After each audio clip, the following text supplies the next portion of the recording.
Hey everyone, welcome back to the channel. I know I don't usually put out videos midweek, but I thought y'all might want to see what's going on with the truck, give y'all an update on issues that I'm also having as well with the truck. So as you know, I put the Wilwood 6-piston kit on the truck. When I got done bedding in the rotors, like I've done 1,000 times with Wilwood and Bear, I mean, they're used the same. I noticed that I had a shake in the steering wheel when stopping, got the truck home, pulled the wheels off and put a dial indicator up to the rotors to check runout, and just the passenger side was 13 thousandths out of from high to low. So normal deviation is only 2 thousandths, so that's 11 thousandths off maximum deviation.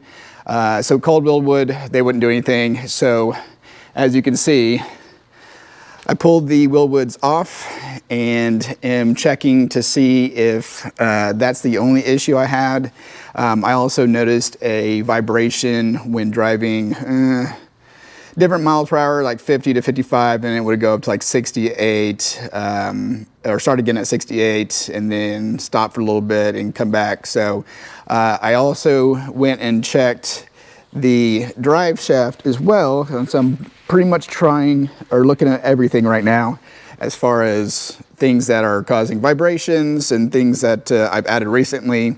So as you can see, pulled off the Wilwood setup, pulled out the drive shaft, and then as you can see on the yoke of the drive shaft, it's basically burnt.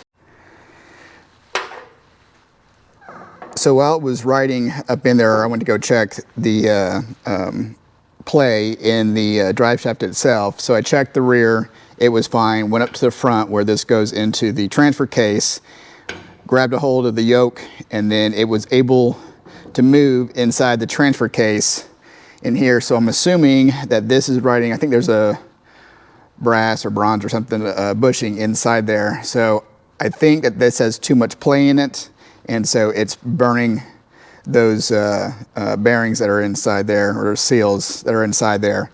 So I'm going to call East Coast later this week and see if I can get them to figure this out. I've already reinstalled the factory, get way down here, drive shaft, and it's super solid in there. So this is where it was, had a bunch of play inside here. So you could move this inside here and you could hear it too. So pulled that out, gonna check that. And then, as you know, I had to modify the stock brake lines to get it to work with the Wilwoods. So I do not have rubber brake lines currently. The caliper in is a different connection type. So I went up to Ford, ordered some new hoses. Hopefully those will be here tomorrow or Wednesday, so I can get those on here and check that. So basically my thing that I'm checking now is going to be wheels, which I've already checked runout for this rotor and the other rotor. This one is 2 thousandths runout, and the other side is only 1 thousandths out of round. So obviously a big difference. I'm going to assume that it is the brakes, but I'm going ahead and putting everything back to stock, the driveline. And then also checking the balance on the wheels. So thought I'd go ahead and record this. This might be interesting to some of y'all, but Harbor Freight carries this manual balancer, and on it, you just put the tire on here with the wheel, and then it balances out, and you'll have the bubble in here, and as you can see, it's center, at least center-ish. I might need to mess with that dial. So you get the center, you put the wheel on here, and it tells you which way to put on weights. So let me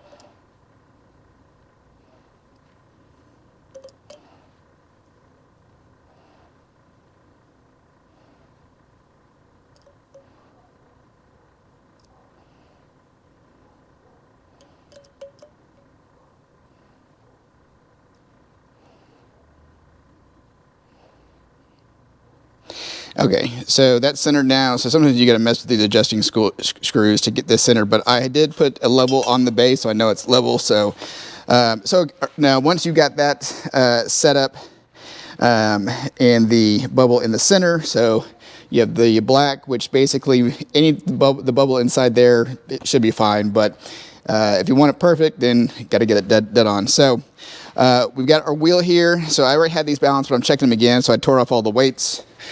So basically you just take your wheel and then throw it up onto here and get it to stop wobbling. And then we're going to be able to see where that lands inside there. So this has 0 weights on it. So this is as it sits.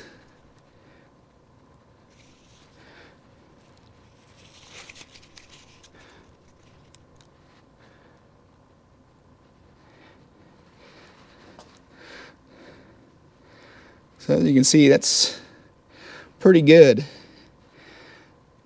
with no weights on there.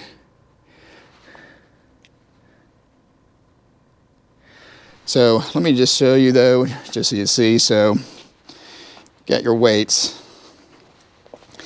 So if you ever wanted to do this yourself, then you would just figure out what side the bubble is on, and you go to that side to go left, right, back, forward, whatever way you need to go.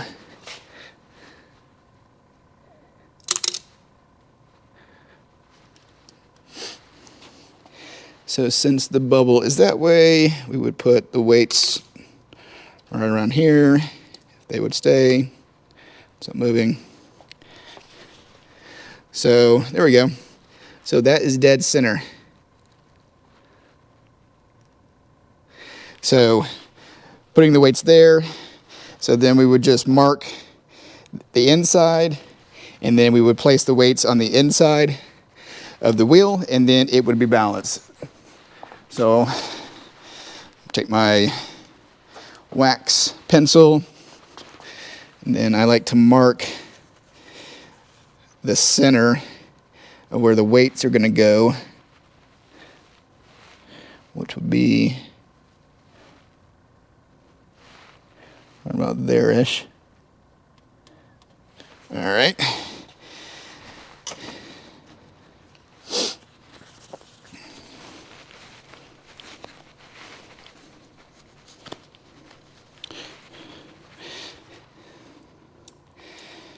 And we just take the weights, take the sticker or the backing off, and then find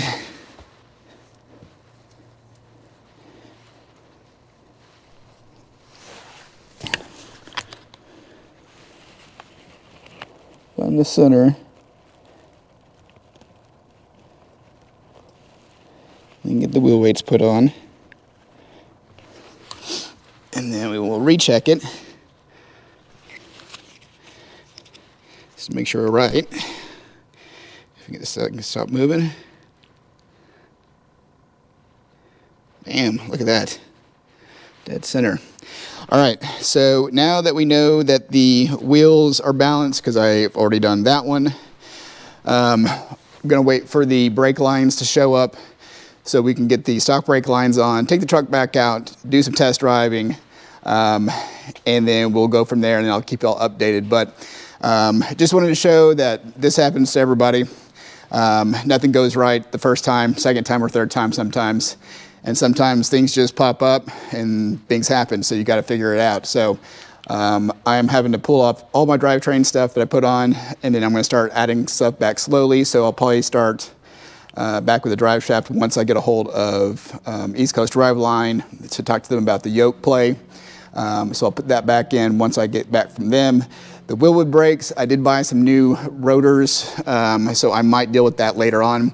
But as of right now, I think I'm just going to run stock brakes until I've got time to properly bed in these new rotors and deal with all that. So that's going to be a time probably way on down the road. We've got other things we got to deal with, trying to get headers on for y'all. Now that's going to be a little bit longer than I thought. So I thought it was going to be 2 weeks. But unfortunately, I've got to go to Florida, move my daughter out of college next week, so I won't be doing anything next week. So there's a possibility I might not have a video out next Sunday. But I got something short planned for this Sunday, just with this thing going on and not really working out with me. It's trying to fight me.